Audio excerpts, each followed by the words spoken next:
बिहार में अय्याशी गैंग का पर्दाफाश, नौकरी पिटाई और तरह तरह की यातनाएं, बड़े रैकेट का हुआ पर्दाफाश। बिहार में सुशासन सरकार है, लेकिन मुजफ्फरपुर से एक हैरान कर देने वाला मामला सामने आया है। कहानी ऐसी कि सुनकर आप भी दंग रह जाएंगे, यातनाएं ऐसी कि आप भी गुस्से से लाल हो जाएं। बिहार के मुजफ्फरपुर में नौकरी के नाम पर लड़कियों के यौन शोषण का हैरान कर देने वाला मामला सामने आया है। अच्छी जॉब और सैलरी के बहाने कई युवतियों को महीनों तक बंधक बनाकर रखा गया और उनका यौन शोषण किया गया। मुजफ्फरपुर में लड़कियों को बंधक बनाकर रखने और उनके यौन उत्पीड़न करने के आरोपों में 9 लोगों के खिलाफ केस दर्ज किया गया है। बताया जा रहा है कि पीड़ित लड़कियों को फ्रॉड कॉल का टारगेट पूरा नहीं करने पर सिगरेट से दागा जाता था और बेल्ट से उनकी पिटाई की जाती थी। मामले को लेकर जदयू नेता नीरज कुमार का बयान भी सामने आया है। नीरज कुमार ने भी इस बात को स्वीकार किया है कि ऐसा एक मामला भी उनकी जानकारी में है। उन्होंने कहा कि मुझे पता चला है कि एक मामला दर्ज किया गया है, पुलिस इसे संज्ञान में लेकर जांच कर रही है।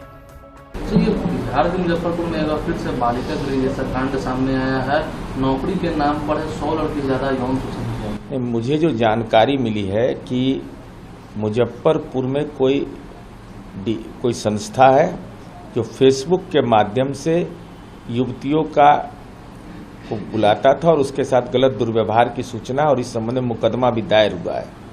अभी तो निश्चित रूप से पुलिस इसको संज्ञान में लेकर के इसकी जांच कर रही है। आरोपियों के चंगुल से फरार होकर कोर्ट पहुंची एक पीड़िता ने इस मामले का खुलासा किया है। पीड़िता ने खुलासा करते हुए बताया कि इस फर्जी कंपनी के लोग 10वीं और 12वीं में पढ़ने वाली लड़कियों को खास तौर पर अपना शिकार बनाते और जाल में फंसाते थे।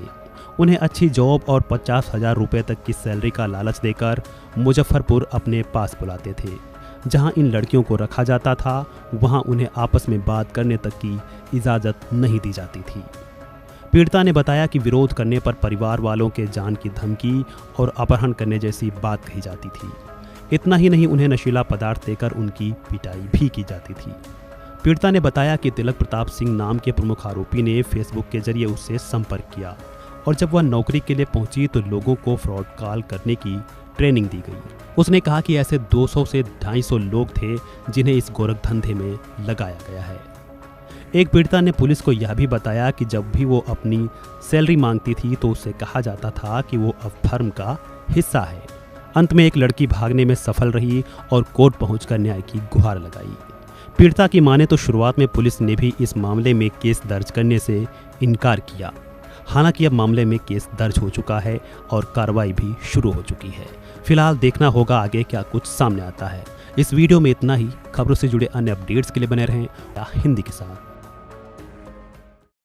बिहार के मुजफ्फरपुर से फिर से एक भयावह एक तस्वीर सामने आ रही है। एक बहुत ही गंभीर कंप्लेन नहीं जिससे मैं बोल सकती हूँ, एक बहुत बड़ी एक मानव तस्करी और फाइनेंशियल फ्रॉड और इस सब की एक मिलीजुली एक भयावह स्थिति सामने आ रही है, जहां पर 100 से ज्यादा बच्चियों को, लड़कियों को बंधक बना के रखा गया, उनके साथ उत्पीड़न किया गया, गर्भपात कराया गया, जबरदस्ती मारपीट की गई, जिसकी वीडियो भी हमने शेयर करी।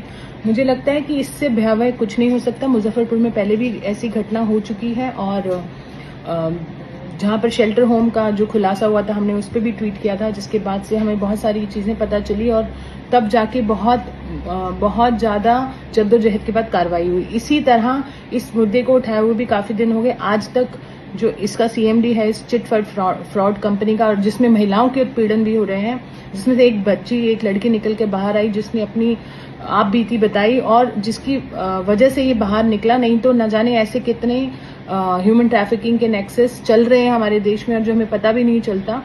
मुझे लगता है तिलक सिंह जो अभी फरार है, सीएमडी है इस कंपनी का, और ब्रजेश ठाकुर जो एक समाचार पत्रिका चलाते हैं, ये दोनों का इमीडिएट अरेस्ट और इसमें और भी खुलासे होने जरूरी हैं और प्रशासन को इसमें कड़ी कार्रवाई इमीडिएट करनी पड़ेगी ताकि हमें ये एक आश्वासन मिले कि इसमें प्रशासन नहीं मिला हुआ, क्योंकि इतने बड़े नेक्सस बिना प्रशासन की साठगांठ के नहीं चल सकते हैं। तो अगर हमारा फेथ, बिहार की जनता का फेथ अगर उन्हें रीइंस्टिल करना है तो हमें प्रूव करना पड़ेगा कि इमीडिएट इस पे कार्रवाई हो। ये छोटी बात नहीं है, ये बहुत बड़ा मुद्दा है, ये नेशनल मुद्दा है और होना चाहिए। जहां हमारी इतनी सारी बच्चों के साथ एक छत के नीचे इतनी बर्बरता हो रही है, मुझे लगता है कि इससे इम्पोर्टेंट कुछ नहीं है और इमीडिएट एक्शन की हमारी अपील है बिहार सरकार से और भारत सरकार से।